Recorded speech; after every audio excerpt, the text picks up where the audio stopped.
I worked for the British Foreign Office. I became a British ambassador. I was a British diplomat for 20 years.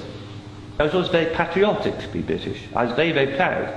I remember when I first became a British ambassador and first went out in my own flag car with the Union Jack flying on the front as the ambassador, you know, I had a lump in my throat. It was a proud moment for me. It was only 6 months after that I discovered that in the country where I was ambassador, we and the Americans were shipping people in order for them to be tortured. And some of them were tortured to death. Now, as you may imagine, my worldview changed. It was at the same time, about a month later, we invaded Iraq against the will of the Security Council. Not just without permission of the Security Council, but in the full knowledge that if it had gone to the Security Council, we would have been voted down. And I, as a British diplomat, saw all the internal memos that went through that decision. I know for certain, I used to be head of the FCO unit that monitored Iraqi weapons of mass destruction. I know for certain, I can tell you, that they knew there weren't any. It wasn't a mistake, it was a lie. I think it is impossible to be proud of the United Kingdom.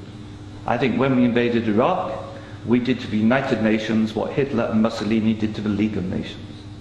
And I think what we've done since, where the truth is often much hidden, in the bombing. If you look at Libya, disaster now, we bombed it. We killed 15,000 people when NATO bombed Sirte, something they never told you on the BBC.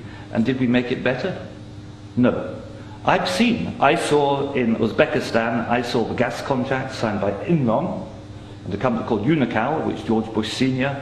was on the board, to dig out gas pipelines from Uzbekistan and Kazakhstan over Afghanistan down to the Indian Ocean. That was actually what the Afghan war was about. They'd actually had talks with the Taliban and Unocal to see if the Taliban would provide pipeline security. The person who held those talks was the consultant for Unocal, who's a certain Mr. Karzai, who, after being employed by George Bush Sr. as a consultant, went on to become president of Afghanistan. That was their plan B. The Taliban wouldn't do it, so they invaded. It's usually, I've seen it on the inside, it's almost always about control of resources. It is every bit as corrupt as our first speaker. I'm sorry, I'm also terrible with names, indicated. You are absolutely right, Andrew. And I can tell you it's not an academic construct. The system stinks. Westminster stinks. The British government is deeply, deeply immoral. They don't care how many people they kill abroad if it advances them. And anybody who votes no is voting to support a psychologically flawed, a pathological state, which is a danger in the world, a rogue state, a state prepared to go to war to make a few people wealthy. That's why I say it's not possible to be a decent person and vote no, and we shouldn't be ashamed to say that.